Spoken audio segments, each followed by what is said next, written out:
Como vamos a hablar de educación, formación y este tipo de cosas, vamos a empezar con un poco de participación. Os voy a pedir que levantéis la mano si creéis que todos aprendemos de la misma manera. Veo una mano. Siempre que hago este ejercicio siempre tengo 1, 2, 3 personas, pero lo he hecho un poco por toda Europa y siempre es el mismo resultado. Y es un hecho, todos aprendemos diferentemente. ¿Y la realidad cuál es? En el sistema educativo tenemos un profesor para 30 alumnos. En el sistema universitario es un profesor para 200. Y si pensamos en la formación continua o hablando de los MOOCs, que son más modernos, tenemos un profesor con una sola pedagogía, con una sola metodología para 10.000, 20.000 o 100.000 participantes. Pero sigamos un poco más y vamos a ver si os acordáis algo de cuando aprendimos en la escuela. Completemos juntos esta frase. Yo aprendo, tú aprendes, él, ella aprende, ¿todos nosotros? Pues no, olvidamos. Ya a finales del siglo XIX, Hernán Ebbinghaus, considerado el padre de la psicología experimental en la educación y en el aprendizaje, hizo un experimento en el cual demostró que después de un mes, si no estudiamos, si no revisamos, olvidamos 80% de lo que hemos aprendido. Entonces estamos delante de dos hechos. Todos aprendemos diferentemente y todos olvidamos lo que aprendemos, por lo cual implica dos desafíos: cómo personalizamos el aprendizaje y cómo hacemos que eso que hemos aprendido se consolide y nos acordemos lo que hemos aprendido. Una parte de la respuesta la podemos encontrar en las ciencias cognitivas.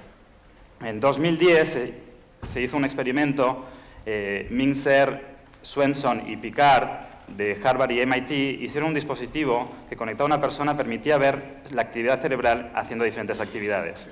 Y como podéis ver, la actividad cerebral en clase era la misma que cuando miramos televisión. Lo siento por los profesores que estáis en la clase. Eso era con un profesor en particular. En el mismo sentido, si vemos, por ejemplo, cuando estaba en laboratorio, cuando estamos experimentando, hay mucha más actividad, y cuando estamos haciendo deberes, estamos haciendo ejercicios, también hay mucha más actividad. De hecho, en 2006, Rödiger llevó a cabo un experimento para saber cuál era un buen método de estudio. Y separó dos grupos a los cuales dio un texto que tenían que aprender.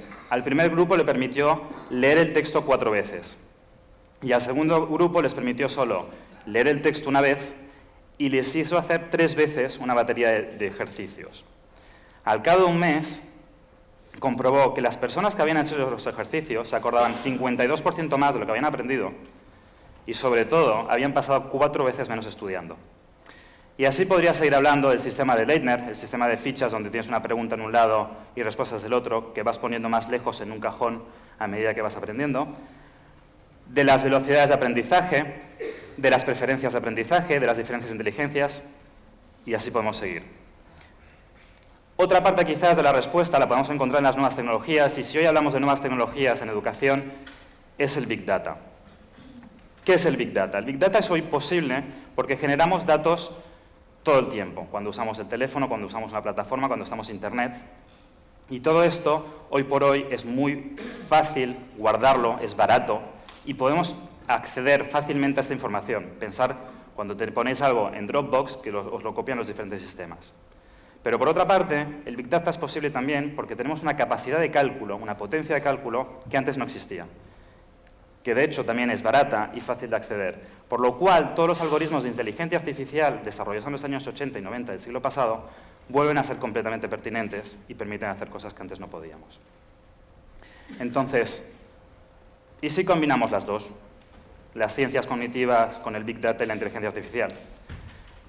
De hecho, IBM en 2013 consideró que la combinación de estos 3 campos era una de las 5 tecnologías que iban a aparecer y revolucionar el campo de la educación.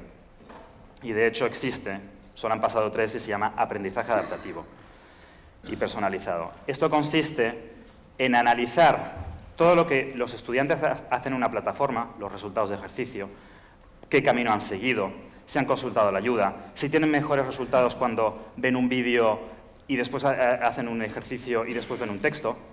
Y todo esto combinado con los diferentes que permite experimentalmente proponer una experiencia de aprendizaje adaptada a cada persona, adaptada a su nivel, a su ritmo y a sus preferencias.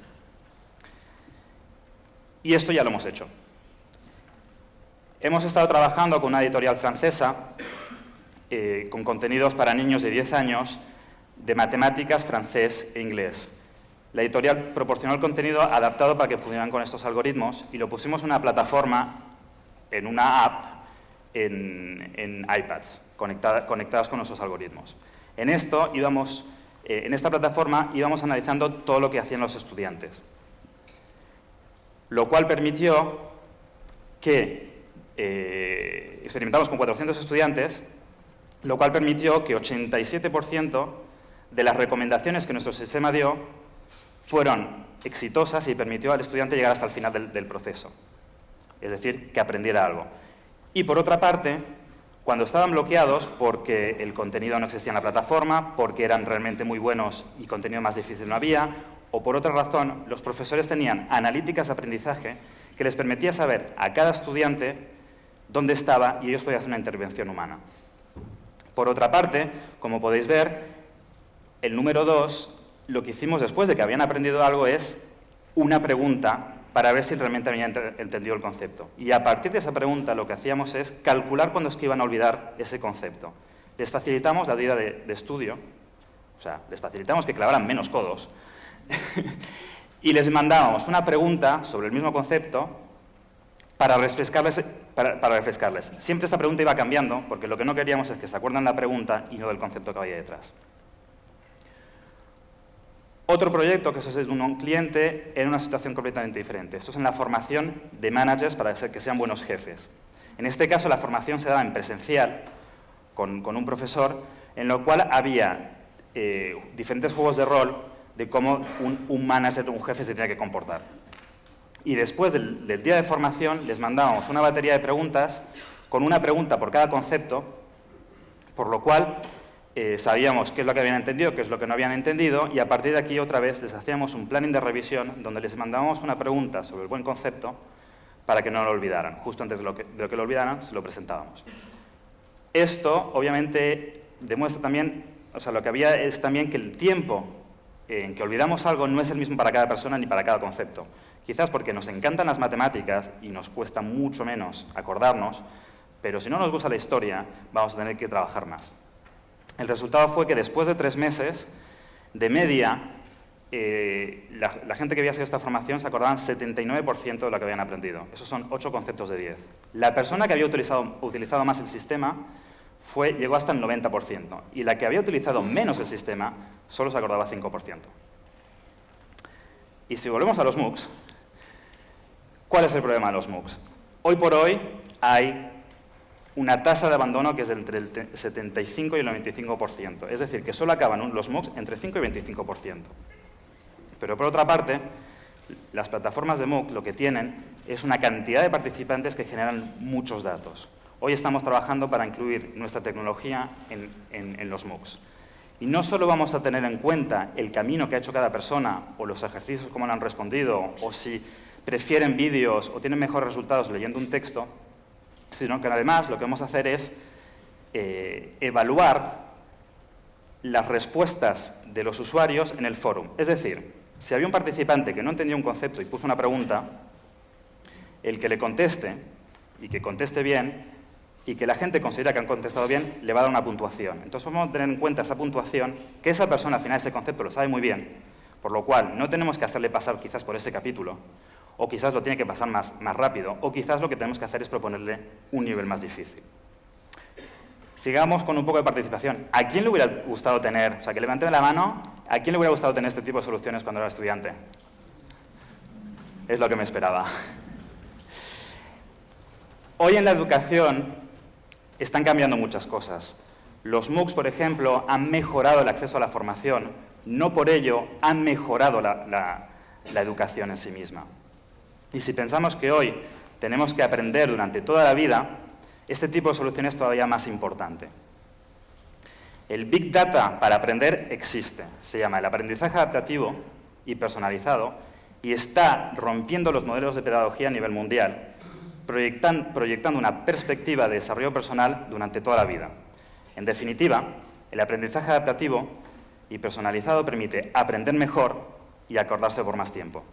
Muchas gracias.